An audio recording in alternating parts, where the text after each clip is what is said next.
Subah. Izin Bapak Ibu mengganggu waktunya sebentar.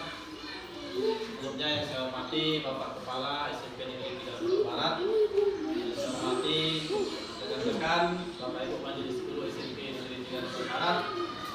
Pada kesempatan ini saya akan mempresentasikan mengenai budaya positif di sekolah, yang mana merupakan tugas aksi nyata saya selaku calon guru penggerak angkatan 11 di Kabupaten Biak Numfor.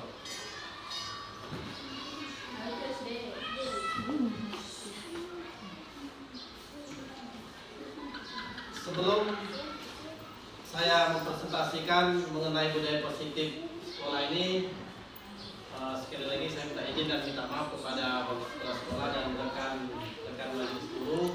Dalam artian saya mempresentasikan ini bukan dalam artian saya menggurui, tapi kita saling berbagi dan berkolaborasi, saling berbagi praktik baik. Dalam artian saya mencoba meneruskan atau berbagi praktik baik mengenai budaya positif sekolah ini yang telah kami pelajari pada pendidikan guru penggerak angkatan 11. Mungkin sebelum saya menjelaskan tentang mengenai budaya positif sekolah, mungkin dari Bapak Ibu guru mungkin sudah pasti tahu apa itu budaya positif sekolah. Mungkin sebelumnya saya izin minta tolong dari Bapak Ibu guru, mungkin ada yang bisa mewakili salah satu menjelaskan mengenai budaya positif ini, contohnya seperti apa. Mungkin dari Bu Guru Pembi, contoh kegiatan budaya positif sekolah ini, contoh kegiatannya kira-kira seperti apa? Yang biasa bisa terjadi dalam artian kan untuk lokal bisa salah satu contohnya itu memanfaatkan terumbu karang atau pernak-pernik untuk menghasilkan sebuah kegiatan atau hasil atau karya, atau misalnya dia adat istiadat atau kalau budaya positifnya salah satu contohnya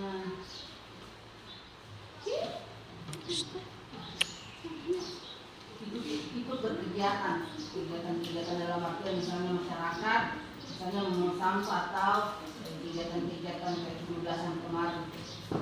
Baik, terima kasih sekali lagi Bu Guru Pembi yang telah membantu menjelaskan contoh kegiatan budaya positif di sekolah. Mungkin sebelum saya lanjutkan, satu orang lagi saya minta izin dari Bapak Ibu guru untuk memberikan contoh mengenai kegiatan budaya positif di sekolah. Mungkin saya minta tolong kepada Pak Mahmud, mungkin bisa membantu memberikan contoh budaya positif sekolah, kegiatan seperti apa. Baik, terima kasih banyak waktu ya, juga Pak Guru yang sudah bersedia untuk berbagi baik dan memberikan penjelasan terkait konsekuensi budaya positif di sekolah kita. Budaya positif di sekolah kita sebenarnya sudah sering kita lakukan. Misal pertama di pagi dan siang itu kita melakukan apel pagi, terus kita membersihkan lingkungan sekolah, mengumpulkan sampah-sampah, mengajak anak-anak untuk membersihkan di kelas. Saya lihat juga di kelas-kelas sudah ada jadwal kebersihan, itu bagian daripada kebutuhan budaya positif ya, kita bisa tanamkan ke anak kita. Setiap hari juga Bapak Ibu guru mengajak anak-anak kita untuk berdoa bersama sebelum dan setelah belajar. Dan yang sering saya kira sudah rutin dilakukan ada kegiatan di akhir pekan, yaitu ibadah musbu yang sudah dilakukan. Saya kira itu beberapa contoh kegiatan-kegiatan budaya positif yang sudah mulai kita terapkan di sekolah. Terima kasih. Ya baik, terima kasih Pak Mahmud atas penjelasannya. Baik Bapak Ibu yang saya hormati, jadi budaya positif ini seperti tadi dijelaskan oleh Ibu Guru Purni dan Bapak Guru Mahmud, itu sudah kita terapkan di sekolah kita. Mulai dari pagi kita melaksanakan apel pagi, siswa kita memimpin doa di depan, kemudian memimpin temannya untuk menyiapkan baris berbaris, kemudian nanti di sekolah, di dalam kelas pada saat berdoa sebelum belajar, kemudian bersalaman dengan guru, bersapa.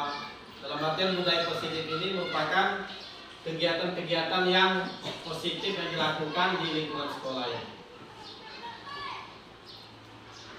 Baik Bapak Ibu yang saya hormati, ada 8 konsep inti dari budaya positif ini. Jadi yang pertama itu perubahan paradigma, kemudian yang kedua disiplin positif, kemudian nilai-nilai kebajikan, yang keempat motivasi perilaku manusia, yang kelima kebutuhan dasar manusia, yang keenam posisi kontrol guru, ketujuh keyakinan kelas, dan yang kedelapan segitiga restitusi.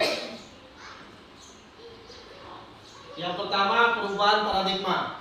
Jadi Bapak Ibu guru yang saya hormati, perubahan paradigma ini maksudnya pembelajaran ini merupakan pergeseran antara stimulus respon menjadi teori kontrol. Pembelajaran dirancang berdasarkan prinsip pembelajaran berpihak kepada murid. Mungkin selama ini mungkin tanpa kita sadari proses pembelajaran kita di kelas kita menggunakan proses pembelajaran berpusat pada guru atau teacher center. Nah, dalam perubahan paradigma ini budaya positif sekolah ini kita harapkan kita pelan-pelan dan bahkan kita harus melakukan proses pembelajaran di kelas ini menggunakan student center. Jadi berfokus atau berpusat pada siswa. Jadi diharapkan pada perubahan paradigma ini pada saat kita melakukan proses pembelajaran kita harapkan siswa yang berperan aktif. Kita sebagai guru ini hanya menuntun, membimbing di kelas. Misal pada saat pelajaran penjas mungkin kita memberi arahan, kita memberi tuntunan, tapi yang berperan aktif melakukan proses pembelajaran ini siswa. Jadi kita harapkan pada poin yang pertama ini perubahan paradigma di sekolah kita ini sama-sama kita ketahui sudah sebagian besar kita sudah mulai menerapkan student center ini, dan ke depan kita harapkan dengan praktik baik ini mungkin ada yang belum kita terlalu jelas, kita saling berbagi. Diharapkan muaranya ujungnya nanti apabila kita menerapkan pembelajaran dengan student center ini siswa langsung terlibat aktif dan siswa bisa berpikir kritis, dia menerapkan apa-apa yang ingin dia lakukan bisa dilakukan. Jadi diharapkan kedepannya bisa kita aplikasikan. Selanjutnya makna disiplin positif. Jadi makna kata disiplin itu sesuatu yang dilakukan seseorang pada orang lain untuk mendapatkan kepatuhan. Kemudian yang dimaksud dengan disiplin positif, pendekatan untuk mendidik murid yang bertujuan untuk membentuk kontrol diri dan meningkatkan kepercayaan diri sehingga mereka bisa berperilaku dengan berpedoman kepada nilai-nilai kebajikan universal, yaitu sifat positif manusia. Nah, di sini maksudnya makna disiplin positif ini kita berusaha atau kita harus menerapkan apabila mungkin di antara siswa kita ada melakukan kesalahan atau melakukan pelanggaran, diharapkan kita jangan langsung menghukumi atau menghakimi siswa itu terhadap kesalahannya. Karena bisa saja kesalahan yang siswa lakukan itu ada berbagai alasan. Mungkin misalkan saya kasih contoh, siswa datang terlambat ke sekolah. Mungkin saja alasannya siswa datang terlambat mungkin karena jarak tempuh jauh ke sekolah, kemudian tidak ada kendaraan, kemudian mungkin di rumah ada hal-hal yang mendesak yang perlu dilakukan. Jadi diharapkan pada makna disiplin positif ini kita berusaha apabila ada siswa-siswa kita yang mungkin melakukan pelanggaran, kita dekati melalui pendekatan, kita gali informasi, kita tanyakan alasannya kenapa melakukan kesalahan seperti terlambat. Kemudian setelah kita berdiskusi, kita mengetahui pokok permasalahannya, baru kita bersama-sama mencari permasalahannya. Jadi mudah-mudahan ke depan kita pelan-pelan bisa menerapkan disiplin positif ini di sekolah yang kita cintai. Baik Bapak Ibu yang saya hormati, selanjutnya nilai-nilai kebajikan universal. Nilai-nilai kebajikan universal ini merupakan nilai-nilai kebajikan yang disepakati bersama. Jadi lepas dari baik dari suku bangsa, agama, bahasa, latar belakang kita yang berbeda-beda.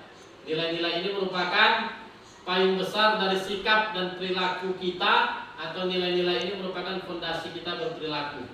Nilai kebajikan adalah sifat-sifat positif manusia yang merupakan tujuan mulia yang ingin dicapai setiap individu. Jadi maksudnya di nilai-nilai kebajikan universal ini, meskipun siswa kita dengan latar belakang yang berbeda, mungkin dari segi sukunya, agama, kemudian sosial budayanya, kemudian tingkat ekonomi di masyarakat dengan berbeda-beda, dengan nilai kebajikan universal ini nanti kita muaranya merumuskan ada yang namanya keyakinan kelas atau keyakinan sekolah, yang pada saat kita menyusun nilai keyakinan sekolah ini kita harus merumuskan dengan nilai-nilai kebajikan.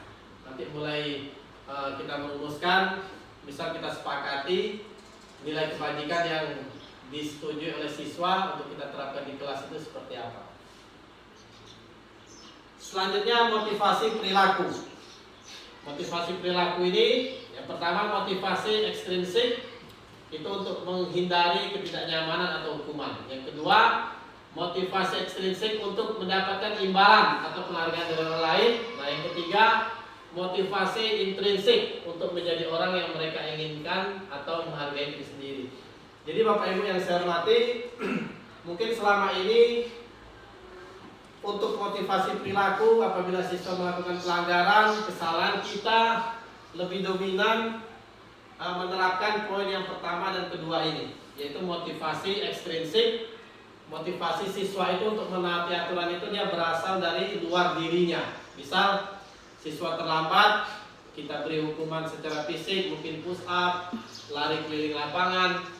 Siswa itu dia termotivasi untuk disiplin karena ada motivasi dari luar, bukan muncul dari dalam dirinya sendiri.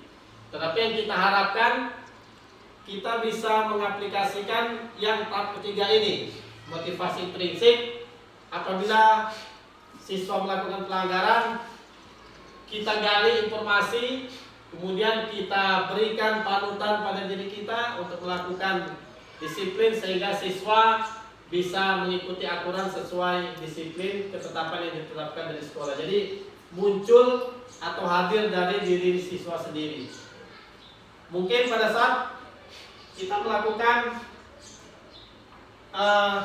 hukuman secara fisik atau motivasi dari luar ini, mungkin secara langsung mungkin kita lihat hasilnya, tetapi jangka panjangnya itu akan berpengaruh terhadap perilaku siswa. Siswa nanti mungkin kedepannya dia akan menularkan atau melakukan hal yang sama kepada juniornya, dan atau akan terberkas di benaknya terhadap perilaku motivasi untuk disiplin ini dari luar. Tapi apabila motivasi ini muncul dari dalam dirinya, sampai kapanpun dia akan mencoba menanamkan nilai-nilai positif yang ada dalam dirinya sendiri.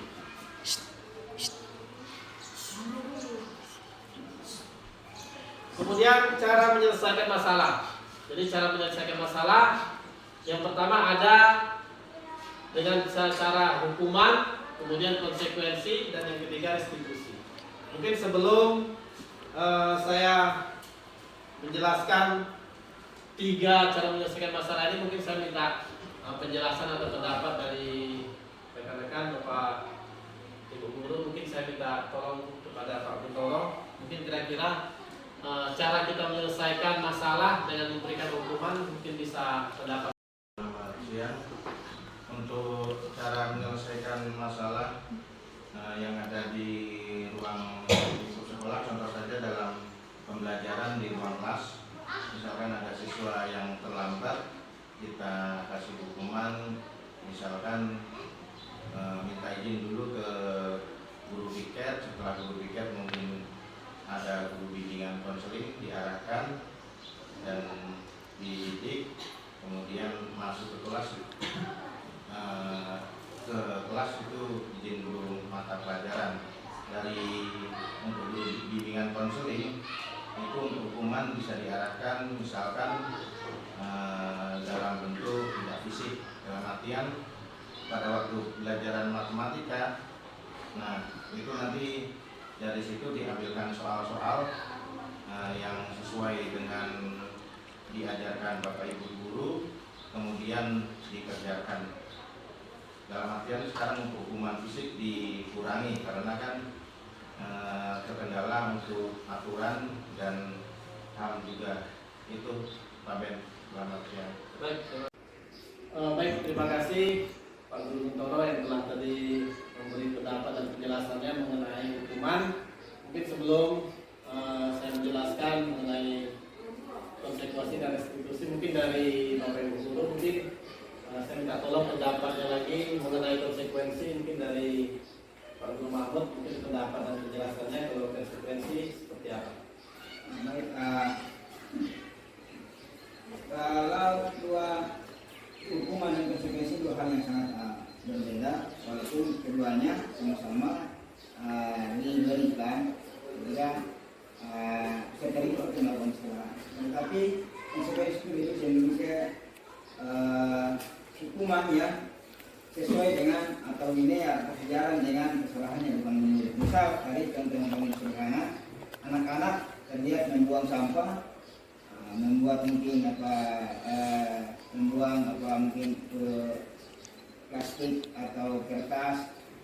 Kita lihat langsung anak itu disuruh memungut sampah dan membuangnya ke tempat sampah. Itu artinya konsekuensi dari kesalahan dia membuang sampah sembarangan. Misalnya juga tadi kayak anak-anak yang terlambat, ketinggalan beberapa segmen pembelajaran, nanti di akhir itu dia disuruh untuk menulis kembali materi yang dia sudah ketinggalan tadi. Itulah bagian daripada konsekuensi. Yang termasuk hukuman, misalnya anak terlambat, lalu kemudian dia disuruh push up 10 kali, ya itu termasuk hukuman karena dia sesuai dengan dia jalan dengan dia punya kesalahan. Anak-anak mungkin buang sampah sembarangan, lalu kemudian disuruh berdiri hormat bendera, itu kan sudah sejalan dengan dia punya kesalahan, itu termasuk hukuman. Terima kasih. Baik, terima kasih Pak Mahmud atas pendapat dan penjelasannya. Jadi dalam kita menyelesaikan masalah di sekolah pasti akan ada berbagai masalah yang dilakukan oleh siswa kita. Jadi ada 3 tahapan: hukuman, konsekuensi, dan restitusi. Jadi Bapak Ibu yang saya hormati, kita saat ini dianjurkan atau kita harus melaksanakan cara penyelesaian masalah yang terjadi di sekolah kita itu yang tahap ketiga ini, yaitu restitusi. Jadi seperti penjelasan Pak Guntoro dan Pak Mahmud tadi, mungkin selama ini kita memberikan hukuman pada saat siswa datang terlambat, kita suruh lari keliling lapangan, yang sebenarnya siswa datang terlambat itu hukumannya tidak sesuai dengan apa yang dia lakukan, jadi tidak sejalan dengan pelanggaran yang dilakukan. Kemudian kalau konsekuensi ini, pelanggaran yang dilakukan sesuai dengan kejadian yang dia kerjakan. Misal siswa datang terlambat pelajaran matematika, jadi konsekuensinya apa? Nah, otomatis kalau dia terlambat menulis atau meringkas, dia mengerjakan ringkasan pelajaran matematika tadi, atau dia tidak mengerjakan soal, yang mengerjakan soal lagi. Itu konsekuensi negatif. Dan ada juga nanti konsekuensi positif. Jadi konsekuensi positif ini bisa kita dengan memberikan reward atau penghargaan kepada siswa kita. Mungkin pada saat proses pembelajaran, siswa kita memberikan soal, siswa mampu menjawab, kita beri konsekuensi positif. Mungkin dengan cara sederhana kita beri ucapan sangat luar biasa, siswa sangat luar biasa, anak bapak sudah bisa mengerjakan soal ini dengan baik. Atau bisa juga kita memberikan reward dengan hal-hal lain untuk meningkatkan motivasi siswa tersebut. Itu merupakan konsekuensi positif. Nah, kemudian yang tahap ketiga, restitusi. Nah, restitusi ini nanti ada segitiga restitusi, nanti ada 3 tahapan dalam penyelesaian masalah. Jadi kita dianjurkan untuk menyelesaikan masalah itu di yang tahap ketiga ini, yang segitiga restitusi. Yang mana penjelasan di awal tadi, apabila kita menerapkan dengan hukuman dan konsekuensi, siswa itu mengikuti aturan cenderung karena motivasi dari luar, ekstrinsik, mungkin karena takut diberi hukuman, mungkin karena malu dilihat temannya diberi hukuman. Jadi bukan muncul dari diri sendiri. Tapi kalau kita menerapkan dengan yang poin ketiga ini, segitiga restitusi, nah itu dia akan muncul sadar dari dalam dirinya sendiri. Jadi jangka panjangnya itu akan berdampak dan dia tidak akan mengimbaskan ke misal juniornya. Baik, Bapak Ibu guru yang saya hormati, selanjutnya kebutuhan dasar manusia. Jadi manusia ini memiliki kebutuhan dasar manusia, yaitu seluruh tindakan yang kita lakukan memiliki tujuan tertentu dan usaha terbaik yang kita lakukan pada dasarnya untuk memenuhi kebutuhan dasar kita. Jadi kita melakukan segala sesuatu, siswa melakukan segala sesuatu itu terkadang karena pengaruh oleh kebutuhan dasar hidupnya. Nah kemudian kebutuhan untuk bertahan hidup, kasih sayang, rasa diterima, kemudian kebebasan, kesenangan. Nah mungkin yang poin pertama ini kebutuhan dasar manusia, salah satu contoh kebutuhan dasar manusia itu dia butuh makan. Jadi mungkin siswa tadi datang terlambat atau di kelas kita jumpai siswa kita makan di dalam kelas, mungkin itu karena pengaruh dia ingin memenuhi kebutuhan dasar hidupnya.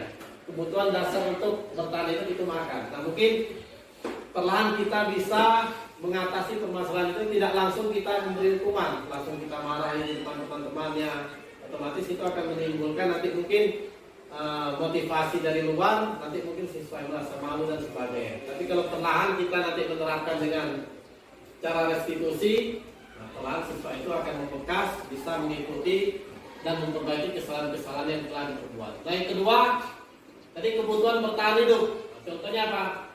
Kasih sayang, rasa diterima, kebebasan, kesenangan. Sama-sama kita ketahui pasti kita selama ini banyak menjumpai siswa itu yang dari segi kasih sayang, rasa diterima, mungkin di dalam kelompok terkadang kita lupa, sebagian siswa kurang kita perhatikan. Jadi siswa yang kurang kita perhatikan ini cenderung nanti membuat hal-hal yang negatif. Mungkin pada saat belajar kelompok karena dia pingin mungkin di rumah ada permasalahan keluarga, di rumah kurang perhatian dari orang tua, kurang ada rasa kasih sayang, sehingga dia limpahkan atau dia curahkan pada saat di sekolah, dia mengganggu temannya. Ya, jadi pada poin ini kita harapkan guru harus mampu melihat kebutuhan siswa tadi dari segi rasa ingin diterima, kebebasan dan kasih sayangnya. Bagaimana dia melakukan kesalahan tadi. Kemudian 5 posisi kontrol guru. Jadi Bapak Ibu guru yang saya hormati, kita sebagai guru ini ada 5 posisi kita, posisi kontrol kita sebagai guru. Yang pertama, penghukum. Jadi guru ini posisi kontrolnya sebagai penghukum. Dia menghukum apabila siswa, seperti penjelasan tadi, siswa melakukan kesalahan, datang terlambat, tidur di kelas. Nah, dia menghukum siswa tadi, nah itu berarti kontrolnya sebagai penghukum. Kemudian membuat orang merasa bersalah. Jadi posisi guru membuat orang merasa bersalah, mungkin dengan cara dia menasihati dengan kalimat-kalimat atau dengan kata-kata yang menyentuh hati, sehingga si siswa yang melakukan kesalahan tadi akan tergugah hatinya, sehingga dia bisa mau berubah untuk memperbaiki kesalahan yang sudah dilakukan. Kemudian sebagai teman, jadi ada kalanya kita guru ini harus bisa memposisikan kita sebagai teman.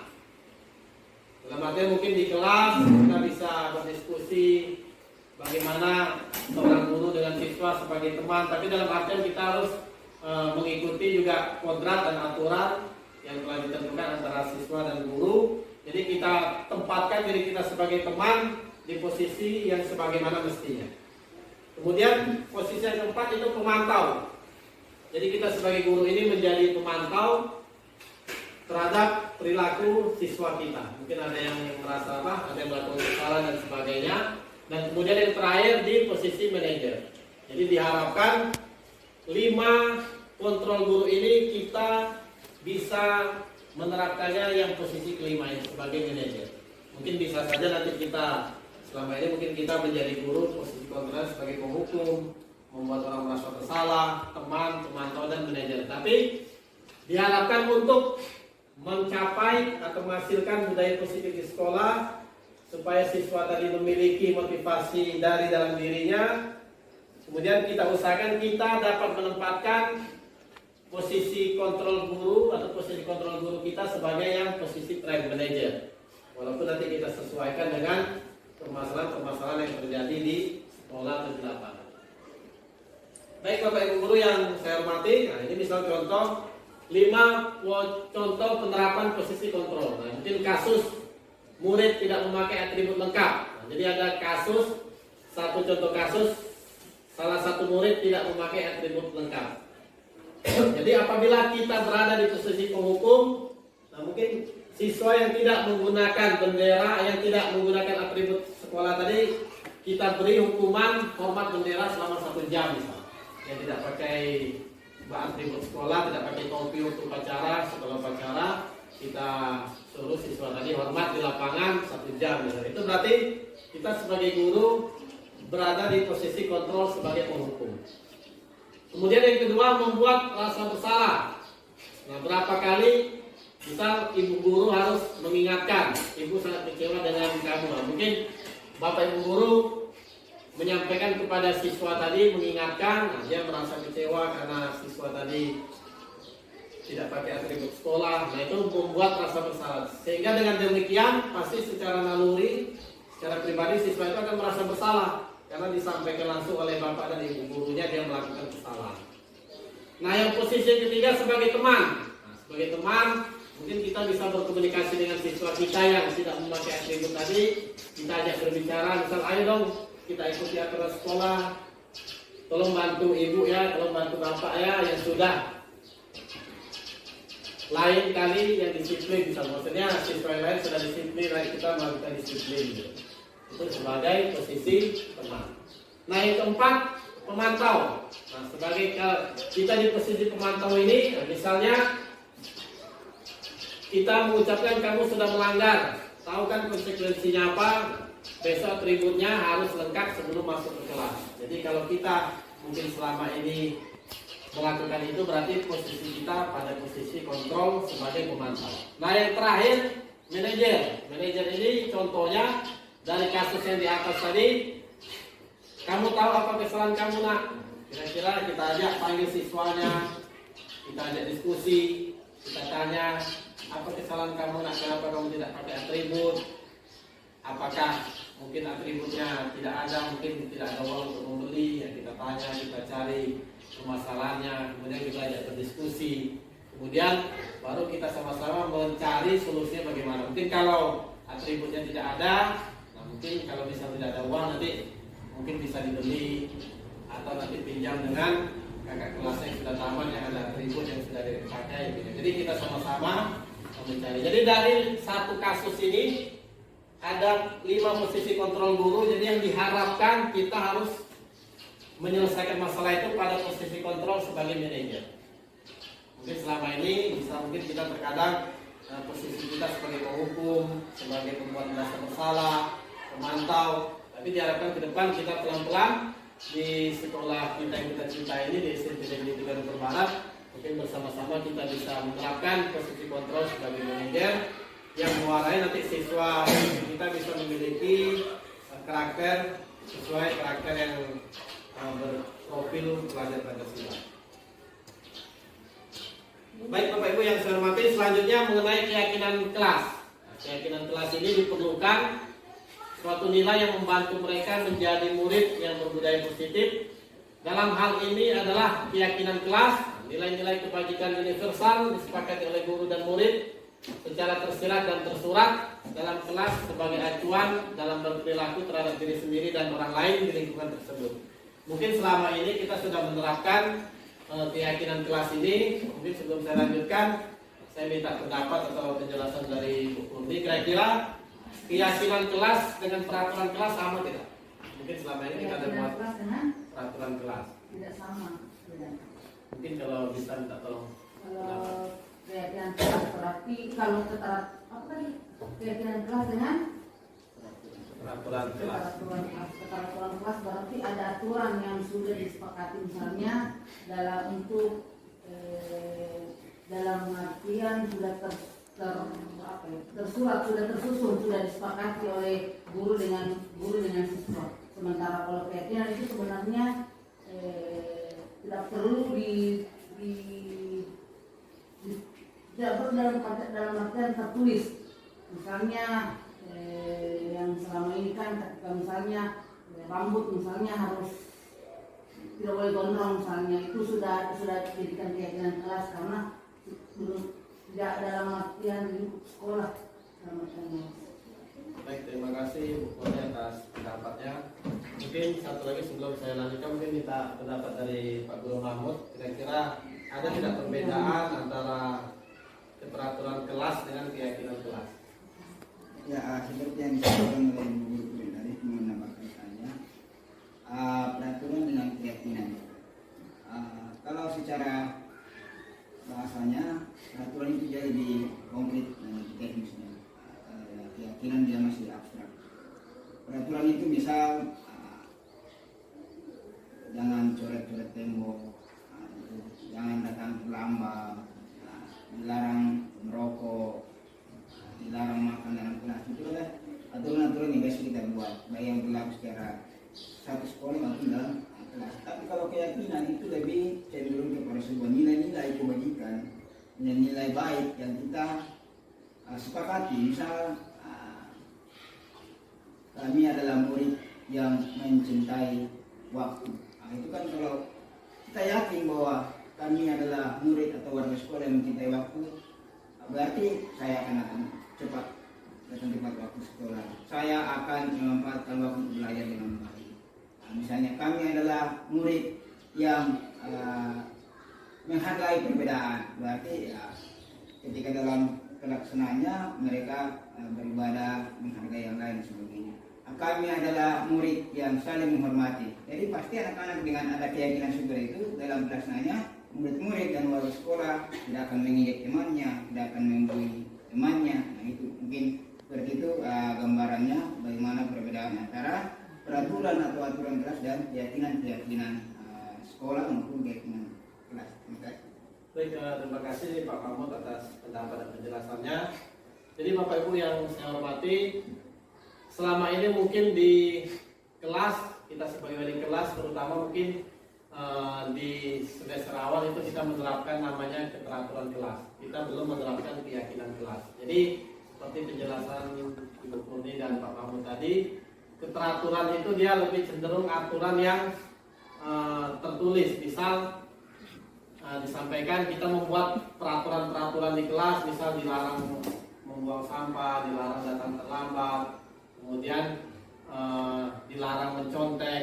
Jadi peraturan-peraturan yang terkadang bukan muncul atau kesepakatan keyakinan dari dalam diri siswa itu sendiri. Tetapi kalau keyakinan kelas yang kita terapkan, kita tanamkan, jadi kita berdiskusi dengan siswa, kita tanya siswa itu mengenai yakinnya, keyakinannya untuk mengikuti peraturan kelas itu seperti apa dalam dirinya, kemudian kita buat keyakinan kelas tadi. Dan pada pembuat keyakinan kelas ini kita diharapkan jangan membuat kalimat-kalimat negatif. Misal jangan membuang sampah sembarangan. Diusahakan kalimatnya seperti apa? Nah, jagalah kebersihan kelas. Jadi dengan demikian, dengan siswa itu yakin, nanti akan secara sendiri akan muncul dalam dirinya untuk menaati peraturan itu. Daripada nanti kita buat jangan membuang sampah sembarangan. Kemudian misal dilarang datang terlambat. Jadi kira-kira kalimat keyakinan kelasnya bagaimana ya? Kalau dilarang datang terlambat, datang tepat waktu. Jadi mungkin pelan-pelan, terutama wali kelas, bisa kita buat keyakinan kelas di kelas kita masing-masing. Nanti kita diskusikan dengan siswa kita di kelas mengenai keyakinan kelas yang disepakati apa. Jadi keyakinan ini tidak perlu banyak, tetapi sesuai dengan kemampuan siswa, sesuai kesepakatan antara wali kelas, guru dengan siswa. Mungkin ada 5 poin keyakinan kelas atau 6, 7 dan sebagainya. Setelah siswa itu betul-betul yakin akan menerapkan, mengikuti keyakinan itu, baru kita tuangkan dalam kalimat, kita tempel di kelas bisa. Tapi usahakan kalimat keyakinan kelas ini kalimat yang mengandung kalimat positif, jangan kalimat yang mengandung negatif. Kalimat negatif apa yang seperti tadi? Terkadang mungkin selama ini kita lihat ada tulisan di kelas-kelas di sekolah dilarang membuang sampah. Mungkin bisa kita ganti, jagalah kebersihan lingkungan sekolah kita. kemudian dilarang datang terlambat. Mungkin bisa kita buat spanduk-spanduk atau tulisan datang tepat waktu ke sekolah. Jadi kita ganti kalimat-kalimat negatif tadi menjadi kalimat positif dalam pembuatan keyakinan kelas. Kemudian pembentukan keyakinan sekolah atau kelas. Kemudian keyakinan kelas ini bersifat nyata atau abstrak daripada peraturan yang lebih rinci dan konkret. Kemudian keyakinan kelas berupa pernyataan-pernyataan menyeluruh. Nah, kemudian pernyataan keyakinan kelas senantiasa dibuat dalam kalimat positif. Kemudian keyakinan kelas hendaknya tidak terlalu banyak sehingga mudah diingat dan dipahami oleh semua warga kelas. Jadi terkadang sebelumnya kita membuat peraturan kelas itu dari A sampai Z sampai banyak, terkadang hanya sebagai simbolis saja. Tapi apabila kita membuat keyakinan yang memang betul-betul dari nurani, dari dalam diri siswa, nah itu mudah-mudahan siswa akan menerapkannya dengan baik. Kemudian semua warga kelas hendaknya ikut ambil andil atau berkontribusi dalam pembuatan keyakinan kelas lewat kegiatan curah pendapat. Jadi seluruh warga kelas itu dia harus bersama-sama menyampaikan pendapat.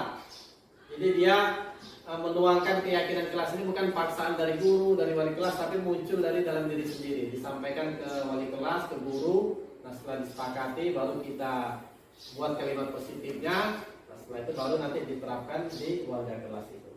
Nah, setelah itu mungkin bisa di dalam lingkup luas, bisa di warga sekolah. Jadi nanti mungkin di sekolah kita bisa membuat keyakinan sekolah namanya. Nah, berarti seluruh warga sekolah mengikuti keyakinan sekolah ini. Tapi kalau dalam lingkup kelas berarti namanya keyakinan kelas. Baik Bapak Ibu yang saya hormati, ini ada gambar segitiga restitusi. Nah, segitiga restitusi ini seperti yang tadi dijelaskan di awal, dalam menyelesaikan masalah-masalah atau kasus-kasus yang kita jumpai di sekolah, kita diharapkan untuk menyelesaikan itu berpedoman sesuai tahapan pada segitiga restitusi. Nah, segitiga restitusi ini merupakan proses dialog atau interaksi atau komunikasi yang dilakukan antara guru atau orang tua agar dapat menghasilkan murid yang mandiri dan bertanggung jawab. Jadi dengan kita menerapkan segitiga restitusi ini, siswa mengikuti aturan secara mandiri dan bertanggung jawab. Nah, ini yang pertama, menstabilkan identitas. Menstabilkan identitas ini yang kita lakukan nanti ada di akhir, saya perlihatkan contoh video penyelesaian kasus masalah yang menggunakan segitiga restitusi ini. Menstabilkan identitas ini, setiap orang pasti pernah melakukan kesalahan. Jadi mungkin kalau siswa ada melakukan kesalahan, nah kita stabilkan dulu identitas kesalahan itu. Mungkin kita tanya, pasti setiap orang pernah melakukan kesalahan. Bukan kamu saja yang satu-satunya melakukan kesalahan ini. Kita panggil siswa tersebut, kemudian kita validasi tindakan yang salah tersebut. Ada tidak cara yang lebih baik atau efektif untuk mendapatkan apa yang kamu butuhkan untuk menyelesaikan masalah itu? Kemudian kamu tentu punya alasan melakukan kesalahan itu. Nah, bisa kita tanyakan kepada siswa seperti itu. Dan yang terakhir, menanyakan keyakinan. Nah, keyakinan kita tanyakan kepada siswa yang bermasalah tadi, keyakinan kelas apa yang telah kita sepakati. Otomatis tadi seperti penjelasan di awal kita sudah sama-sama membuat keyakinan kelas. Nah, kita tanya kembali ke siswa. Jadi keyakinan kelas apa yang sudah kamu langgar dari permasalahan yang kamu lakukan ini. Kemudian kita tanya kembali, kamu ingin menjadi orang yang seperti apa. Nah, ini penerapan dengan menggunakan segitiga restitusi. Nah, kemudian menstabilkan identitas. Menstabilkan identitas itu berdasarkan pada prinsip bahwa membuat kesalahan itu adalah proses pembelajaran. Jadi kita tanamkan dalam diri siswa, kita jelaskan setiap manusia pasti memiliki kesalahan. Jadi kita sampaikan bahwasanya secara prinsip membuat kesalahan itu adalah proses dari pembelajaran siswa. Mungkin siswa datang terlambat, memang itu salah, mungkin itu proses pembelajaran, dia bisa lebih disiplin lagi ke depannya. Nah, kemudian kita tanya, berbuat salah itu tidak apa-apa, tidak ada manusia yang sempurna. Pak guru juga pernah melakukan kesalahan, kita bisa menyelesaikan masalah itu bersama. Bapak Ibu tidak tertarik mencari siapa yang salah, tapi mencari solusi. Jadi kita tidak tertarik siapa yang salah, tapi kita berusaha mencari solusinya bagaimana. Kemudian siswa tersebut berhak melakukan itu misalnya. Kemudian apakah kamu sedang menjadi teman yang baik buat diri kamu sendiri. Nah, kemudian validasi tindakan yang salah. Setiap tindakan dilakukan dengan suatu tujuan, yaitu memenuhi kebutuhan dasar. Seperti tadi ada kebutuhan dasar manusia, kebutuhan dasar bertahan hidup, kebutuhan dasar ingin dihargai, ingin memperoleh kasih sayang. Jadi kita validasi tindakan siswa yang salah tadi sesuai dengan kebutuhan dasar manusia. Jadi dia melakukan kesalahan itu apakah karena kebutuhan dasarnya ingin bertahan hidup karena belum makan di rumah, ataukah kebutuhan dasarnya ingin mendapatkan perhatian lebih dari guru karena di rumah mungkin kurang perhatian dari orang tua dan sebagainya. Nah, yang terakhir meyakinkan keyakinan. Nah, kita semua memiliki motivasi internal. Jadi pada tahap menanyakan keyakinan ini kita pancing, kita gali siswa itu untuk dapat memunculkan motivasi dari dalam dirinya internal untuk melakukan perbaikan, untuk melakukan disiplin dari dalam dirinya sendiri, bukan dari pengaruh dari luar. Baik Bapak Ibu, ini ada contoh kasus video tentang penerapan keyakinan kelas. Ini bisa kita sama-sama pelajari sebentar Bapak Ibu.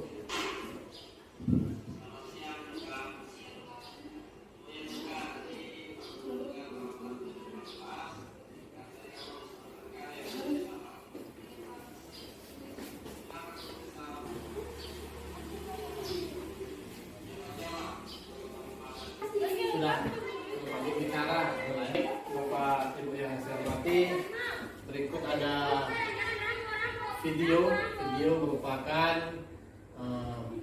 kasus ada salah seorang anak kita permasalahan. Jadi di sini saya mencoba menyelesaikan permasalahan ini menggunakan segitiga restitusi.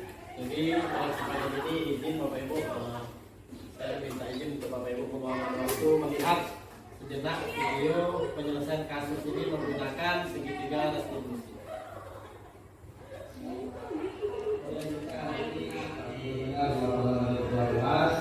Katanya kamu bisa berkarya dan sahabat. Kenapa kamu bisa?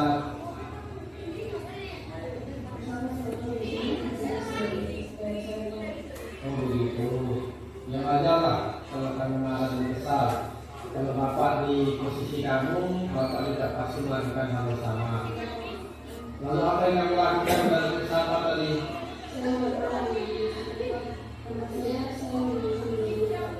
Oh begitu. Pasti kamu berbuat hal seperti itu ada alasannya kan?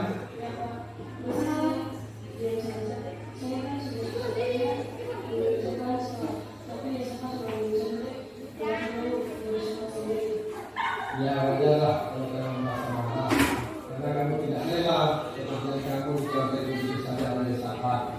Bapak sangat menghargai tindakan kamu yang tidak berbuat lebih buruk daripada itu misal dan pukul dari sahabatnya. Sekarang coba kita perhatikan perbuatan kamu sampai memukul meja, kira-kira sudah sesuai dengan keyakinan kelas kita ya? Jadi menurut kamu keyakinan kelas apa yang sudah dilanggar? Ya, betul. Menurut kamu saling menghormati pertemuan itu penting tidak menurut kamu?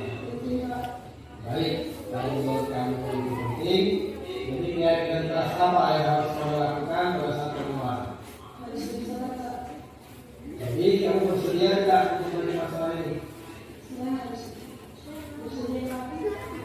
Jadi apa yang harus kamu lakukan untuk menjadi masalah ini?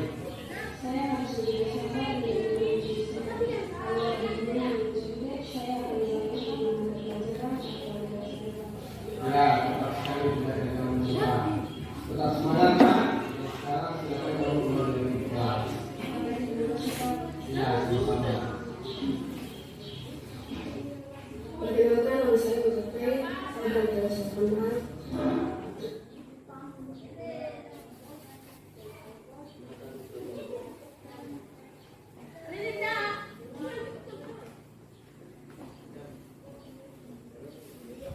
Baik, Bapak Ibu, terima kasih atas kesempatannya masih mau meluangkan waktu untuk kita berdiskusi, berbagi praktik baik mengenai budaya positif di sekolah.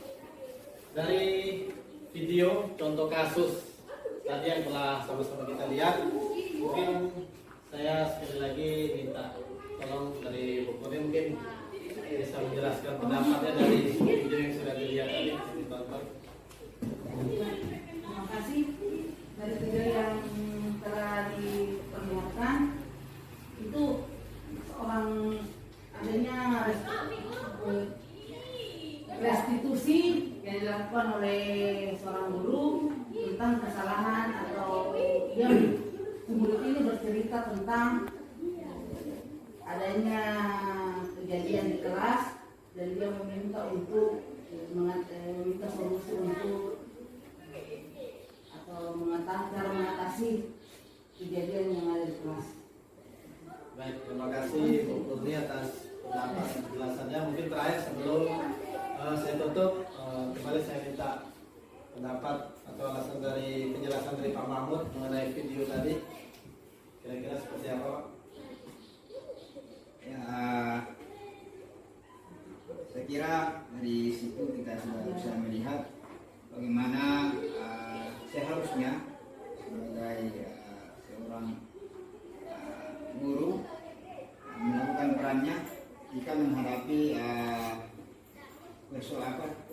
terjadi yang melakukan kesalahan-kesalahan tertentu. Tentu kembali ke teori yang kita sudah sampaikan terkait dengan bagaimana menciptakan budaya positif di sekolah, bagaimana memposisikan diri pada posisi kontrol yang ideal, kemudian bagaimana menerapkan budaya positif yang bermula dari keyakinan sekolah, keyakinan kelas yang kita sepakati bersama. Tadi terlihat di situ Bapak Guru sudah mencoba untuk melakukan penanganan masalah-masalah tersebut dengan melalui sebuah implementasi teori segitiga restitusi yang tujuannya adalah bagaimana membuat seorang peserta didik itu menyadari atau mengakui kesalahannya, kemudian berupaya untuk mencari jalan keluar, bukan sebagai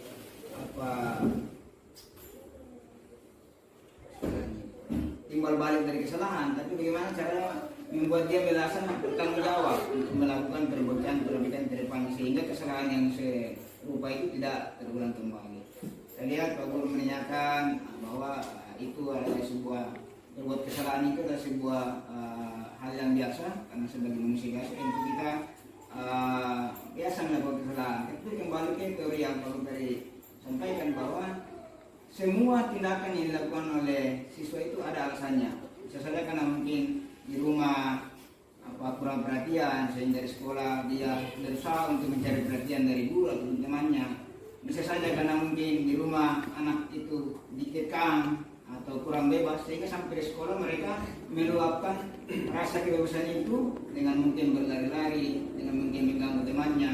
Nah, hal-hal itu ya yang saya lihat Pak Guru sudah coba untuk gali sehingga bisa memberikan solusi kepada anak-anak yang melakukan kesalahan, melakukan perbaikan-perbaikan supaya mereka bisa menyadari kesalahannya dan berusaha untuk bertanggung jawab atas kesalahannya dan berusaha untuk memperbaiki dirinya sehingga kedepannya tidak terulang kesalahan-kesalahan yang sama. Mudah-mudahan kedepannya kita bisa menjalankan penerapan bagaimana menciptakan budaya positif sekolah seperti yang Bapak Guru sampaikan tadi sehingga kita bisa bergeser dari yang tadi Bapak sampaikan paradigma berpikir kita berubah dari stimulus respon menjadi lebih kepada perbaikan kesalahan. Setelah itu, terima kasih. Baik, terima kasih Pak Mahmud atas pendapat dari video tadi. Jadi dari praktik baik kita di siang hari ini kita sudah bisa memahami mengenai segitiga institusi, penyelesaian masalah, menggunakan segitiga institusi, kemudian budaya positif sekolah. Mudah-mudahan kita bisa menerapkan ini di sekolah yang kita cintai. Sebelumnya saya tutup dalam kita membangun budaya positif di sekolah ini tidak akan dapat berhasil jika hanya dilakukan oleh satu orang guru saja.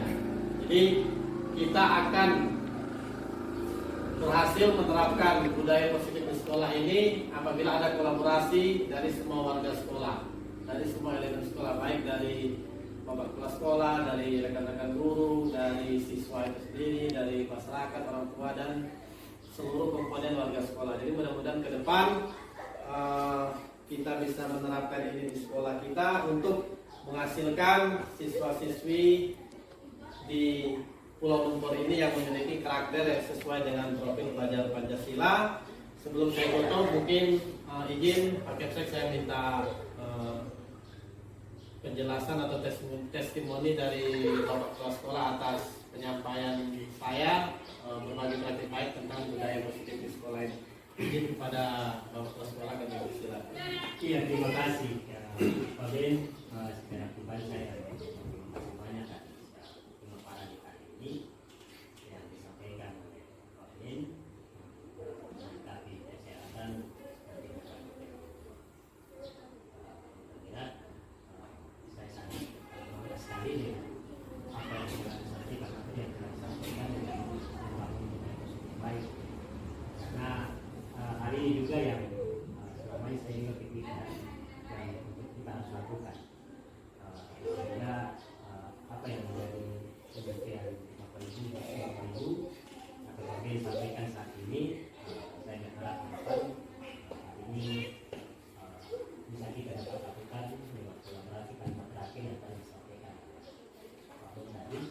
Semua akan berjalan dengan baik ketika kita kolaborasi melakukan apa yang sudah disampaikan positif, budaya positif baik yang disampaikan Pak Beni saat ini. Jadi saya terima kasih sekali ilmu pengetahuan yang sudah disampaikan ini. Harapan saya sekali Bapak Ibu, mari kita bersama ke depan apa yang menjadi harapan kita semua yang disampaikan seperti disampaikan oleh Pak Ben. Dan selanjutnya nanti mungkin akan disampaikan lagi juga oleh teman tiga kita nanti yang kemudian akan sampaikan. Mungkin hal ini menjadi bagian harus kita menjadi satu untuk lakukan. Harapan kita semua adalah pemahaman pikiran baik dari Bapak Ibu yang Bapak Ibu sampaikan ini yang bisa dapat membangun kita punya sekolah saat ini kita berjalan. Jadi mungkin itu saja yang bisa dapat saya sampaikan. Terima kasih. Selamat siang. Terima kasih banyak Bapak Sekolah. Terima kasih banyak Bapak Ibu rekan Majelis Guru atas kesempatannya. Mohon maaf apabila mungkin penyampaian saya tadi ada silap kata, ada kekurangan dan kelemahan dalam penyampaian tadi. Saya mohon maaf. Dan kemudian saya juga mengucapkan terima kasih banyak sekali lagi atas perhatian, kesempatan Bapak Ibu meluangkan waktu untuk kita sama-sama berdiskusi mengenai praktik baik ini. Saya akhiri. Wabillahi taufiq wal hidayah. Wassalamualaikum warahmatullahi wabarakatuh. Selamat siang, salam sejahtera untuk kita semua. Aju Subah. Perkenalkan, nama saya Mulka Krey, saya dari kelas 8A. Terima kasih Pak Guru. Saya senang berdiskusi dengan Bapak Guru untuk dapat mengendalikan diri saya dari perilaku teman sekelas saya. Saya harus banyak bersabar dan menghormati teman-teman. Terima kasih Pak Guru. Siang Pak Guru. Perkenalkan, nama saya Florencia Serarut Sada. Saya dari kelas 8B. Terima kasih Pak Guru. Saya senang berdiskusi dengan Pak Guru atas kesalahan yang telah saya lakukan dan saya tidak akan datang terlambat lagi ke sekolah. Terima kasih Pak Guru.